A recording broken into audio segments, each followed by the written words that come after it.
কালকে আমরা চলে এসেছিলাম সপরিবারে এই চেপসিতে, ভীষণ একটা ইয়েমি রেস্টুরেন্ট, যেটা অনেক দিন হলো এখানে ওপেন হয়েছে। লোকেশনটা বলে দিই, এটা হলো রামরাজাতলা স্টেশন থেকে জাস্ট 1-2 মিনিট হাঁটা পথ টুয়ার্ডস হাওড়ার দিকে যেতে।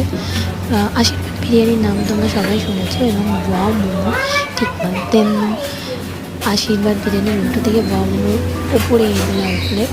পঞ্চরমতলা মন্দিরের পাশে ভীষণ একটা টেস্টি রেস্টুরেন্ট। আমরা ট্রাই করেছিলাম পিৎজা, পপকর্ন, ফ্রাই, এছাড়া অনেক র্যাপ, কোল্ড ড্রিঙ্কস, অনেক কিছু পাওয়া যায়। তো পিৎজাটা ভীষণই ভালো ছিল, একদম নর্মাল, নন স্পাইসি, অ্যান্ড পপকর্নটা ভালো ছিল, ফ্রাইটাও ভালো ছিল। তো তোমরা আসতে পারো, এসে ট্রাই করে যেতে পারো এই চেপসিতে, যেটা খুবই ভালো, সবাই ট্রাই করতে পারে। কোনো স্পাইসি ছিল না, গুড।